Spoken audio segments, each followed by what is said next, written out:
బట్టి గారు పేరా నంబర్ 62 బట్టి గారు పేరా నంబర్ 62లో ఒక మాట చెప్పారు అధ్యక్ష.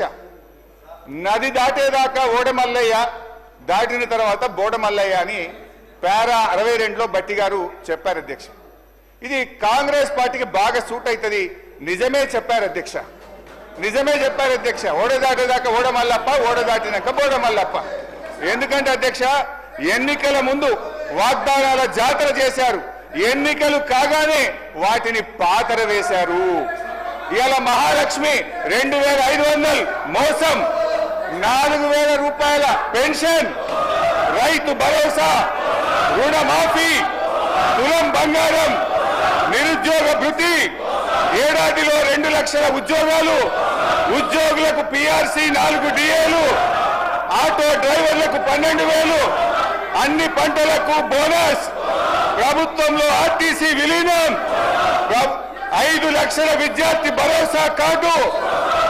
బట్టి గారు ఇప్పుడు చెప్పండి, బోడమల్లయ్య ముచ్చట ఎవరికి వర్తిస్తుందో ఒకసారి చెప్పాలని చెప్పి నేను బట్టి గారిని కోరుతా ఉన్నా అధ్యక్ష.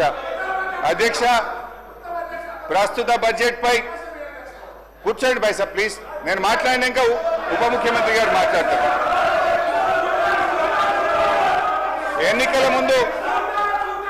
ఎన్నికల ముందు ఒక ప్రముఖ టీవీ ఛానల్ ఇంటర్వ్యూలో బట్టి గారు ఒక జర్నలిస్ట్, రాష్ట్ర ఆదాయానికి మీరు చేస్తున్న వాగ్దానాలకు మధ్య తీవ్ర అంతరం ఉంది, ఎలా అమలు చేస్తారని అడిగారు అధ్యక్ష.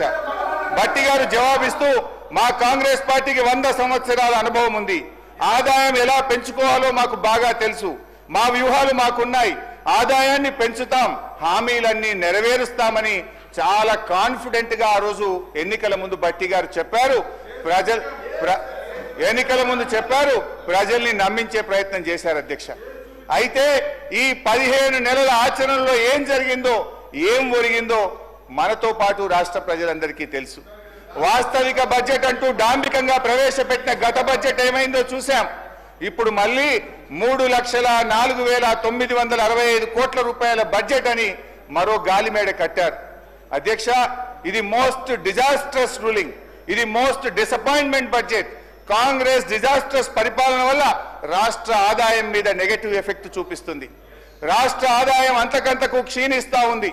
మరి అనుభవం గల బట్టి గారు ఇప్పుడు ఏం చేయాలి చెప్పాలి ఈరోజు. ఎందుకంటే అయితే తమ యొక్క పరిపాలనా వైఫల్యాలను సరి చేసుకోవాలి, లేదంటే రేవంత్ రెడ్డి గారి ఫార్ములా ప్రకారం ప్రభుత్వ భూములు అమ్మాలి. యనుమల వారి పాలనలో మరి ఎన్ని భూములు కథం పట్టి